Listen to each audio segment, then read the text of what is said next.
صبغة الله ومن أحسن من الله صبغة ونحن له عابدون.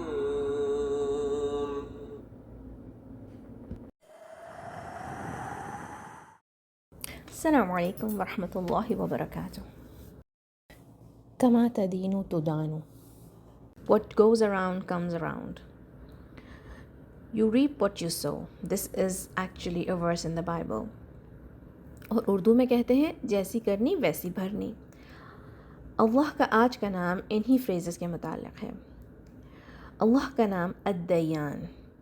الحمدللہ آج ہم اللہ تعالیٰ کا نام الدیان کو سمجھیں گے جو حدیث میں آیا ہے لیکن قرآن میں نہیں آیا. یہ نام ہمیں آخرت میں اللہ تعالیٰ کے مکمل انصاف اور حساب کتاب کی یاد دلاتا ہے. الدیان کا کیا مطلب ہے؟ بدلہ دینے والا، جو اچھے کام کا اچھا بدلہ دے اور برے کام کی سزا کا فیصلہ کرنے والا، جو حاکم ہو.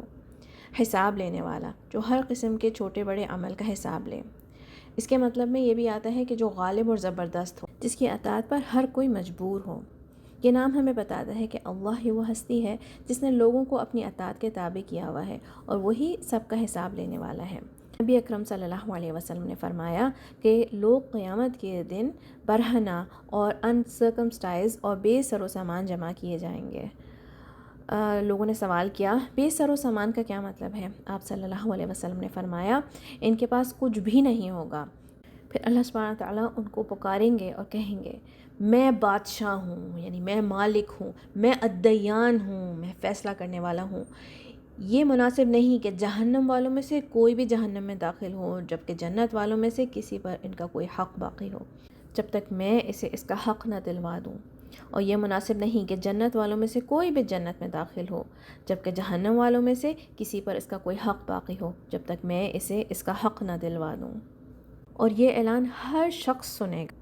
رسول اللہ صلی اللہ علیہ وسلم نے فرمایا کیا تم جانتے ہو کہ مفلس کون ہے، یعنی بینکرپٹ کون ہے؟ صحابہ نے جواب دیا مفلس وہ ہے کہ جس کے پاس پیسہ یا مال نہ ہو.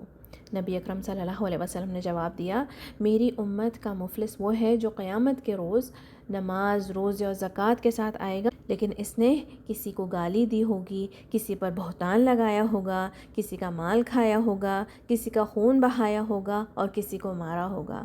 تو ہر حقدار کو اس کے نیک عمل سے بدلہ دیا جائے گا، یعنی کہ جس نے اس کے ساتھ زیادتی کی ہے اس کے نیک اعمال لے لیے جائیں گے اور وہ حقدار کو دے دیے جائیں گے. اگر اس کے نیک اعمال ختم ہو گئے پھر بھی انصاف پورا نہ ہوا تو حقداروں کے گناہ اس پہ ڈال دیے جائیں گے اور اسے جہنم میں پھینک دیا جائے گا. یہ حدیث صحیح مسلم میں آتی ہے. عمر بن خطاب کا فرمان ہے قیامت کے دن زمین کے دیان یعنی جو جج ہیں اس پہ آسمان کے دیان یعنی الدیان فیصلہ کرنے والے اللہ سبحانہ تعالیٰ کی طرف سے ہلاکت ہوگی سوائے اس کے جو انصاف کے ساتھ حکومت کرے اور حق کے ساتھ فیصلہ کرے اور خواہشات، رشتہ داری، دنیاوی فائدے کی امید یا لوگوں کے خوف کی بنا پر فیصلے نہ کرے اور اللہ کی کتاب کو اپنے سامنے رکھے. عائشہ رضی اللہ عنہا سے روایت ہے کہ ایک دفعہ کا ذکر ہے کہ ان کی کوئی چیز چوری ہو گئی تو وہ چور کے خلاف بدعا کرنے لگیں. رسول اللہ صلی اللہ علیہ وسلم نے فرمایا اس کے گناہ کو ہلکا نہ کرو، یعنی بدعا سے اس کے گناہ کو کم نہ کرو. اور اس کی وضاحت جو ہے اسکالرز نے دی کہ قیامت کے دن بدعا اور چوری کا وزن کیا جائے گا. اگر بدعا چوری سے کم ہوئی تو چور کا گناہ کم کر دیا جائے گا اور باقی حقوق متاثرہ شخص کو واپس مل جائیں گے. اگر چوری بددعا سے کم ہوئی تو چور کے باقی حقوق اس کو واپس مل جائیں گے جس نے اسے بددعا دی تھی. رسول اکرم صلی اللہ علیہ وسلم نے فرمایا مومن کو جنت اور دوزخ کے درمیان ایک پل پہ روک لیا جائے گا جہاں وہ دنیا میں ایک دوسرے پہ کیے گئے مظالم کا بدلہ لیں گے یہاں تک کہ جب وہ پاک صاف ہو جائیں گے تو انہیں جنت میں داخل ہونے کی اجازت دی جائے گی. قسم ہے اس ذات کی جس کے ہاتھ میں محمد صلی اللہ علیہ وسلم کی جان ہے، ان میں سے ہر ایک جنت میں اپنے ٹھکانے کو دنیا میں اپنے گھر سے زیادہ بہتر پہچانے گا.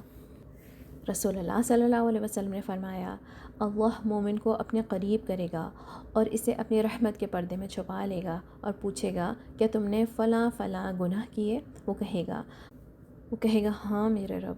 اللہ اس سے پوچھتا جائے گا یہاں تک کہ وہ اپنے تمام گناہوں کا اقرار کر لے گا اور وہ سوچے گا کہ وہ تو ہلاک ہو گیا. اللہ فرمائے گا میں نے تمہارے گناہوں کو دنیا میں چھپائے رکھا اور آج میں تمہیں معاف کرتا ہوں. اور پھر اس کے کیے کی نیکیوں کا رجسٹر دیا جائے گا. اور کافروں اور منافقوں کے بارے میں گواہ کہیں گے یہ وہ لوگ ہیں جنہوں نے اپنے رب پہ جھوٹ بولا تھا. خبردار اللہ کی لعنت ہے ظالموں پہ.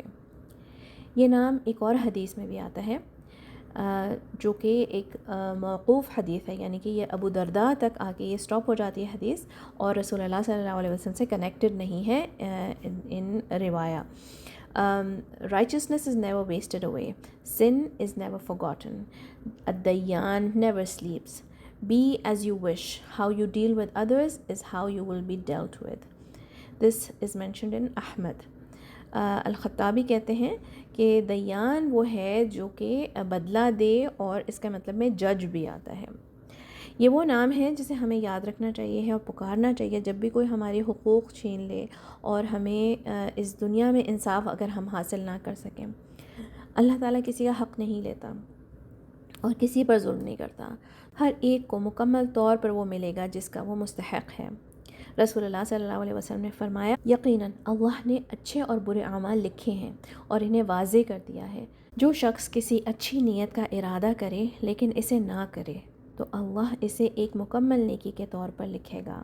اگر وہ اس کا ارادہ کرے اور اسے کر لے تو اللہ تعالیٰ اسے 10 نیکیوں کے طور پہ لکھے گا، 700 گنا تک یا اس سے بھی زیادہ. اگر وہ کسی برے کام کا ارادہ کرے اور اسے نہ کرے تو اللہ تعالیٰ اس کے لیے ایک مکمل نیکی لکھے گا. اگر وہ اسے کر لے تو اللہ تعالیٰ اسے ایک ہی برائی لکھے گا.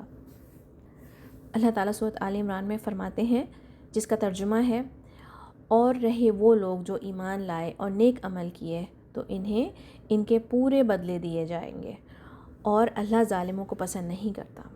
الدیان is the one who takes account and gives recompense. He is the one who recompenses the good with good and evil with evil, and never will he allow to be lost the work of anyone, be he male or female. One of the names of the day of judgment is یوم الدین، اور اللہ تعالیٰ مالک یوم الدین ہے، جیسے کہ ہمیں سورۃ الفاتحہ سے پتہ چلتا ہے. الدیان کی میننگز میں آتا ہے مالک، بادشاہ اور حاکم کے لیے بھی استعمال ہوتا ہے، اور ایک ایسا شخص جو فیصلہ سناتا ہو، معاملات کو سنبھالتا ہو، اس کو بھی دیان کہتے ہیں. اللہ سبحانہ تعالیٰ شریعت بنانے والا ہے، اس نے وحی بھیجی ہے، انبیاء بھیجے ہیں اور لوگوں کو وحی کے ذریعے واضح کیا کہ اپنی زندگی کیسے گزاریں. اللہ تعالیٰ سورۃ آل عمران میں یہ بھی کہتے ہیں، جس کا ترجمہ ہے کیا وہ اللہ کے دین کے علاوہ کوئی اور دین چاہتے ہیں، حالانکہ آسمانوں اور زمینوں میں جو کچھ بھی ہے سب اسی کے فرما بردار ہیں، خوشی سے یا کمپلشن سے اسی کی طرف لوٹائے جائیں گے. How to live by this name. اللہ سے ڈریں اور یاد رکھیں کہ آپ کی ملاقات ہوگی ایک دن اللہ تعالیٰ سے، اور کسی پہ بھی کبھی بھی کسی قسم کا ظلم نہ کریں. Do not belittle any sins. کسی بھی طرح سے اپنے گناہوں کو چھوٹا نہ سمجھیں. صحرا میں جو بڑے بڑے مٹی کے پہاڑ ہوتے ہیں وہ چھوٹے چھوٹے مٹی کے ذروں سے ہی بنتے ہیں. اور اپنی نیکیوں کو بھی معمولی نہ سمجھیں. رسول اللہ صلی اللہ علیہ وسلم نے کہا کسی بھی نیکی کو معمولی نہ سمجھو، یہاں تک کہ اپنے بچے ہوئے پانی کو دوسرے کے حوض میں ڈالنا اور اپنے بھائی سے مسکراتے ہوئے بات کرنا بھی. And always check your intentions. Why did you do this? Always check your performance. How did I do this? And check your objectives. Who am I trying to please? Assalamu alaikum wa rahmatullahi wa barakatuh.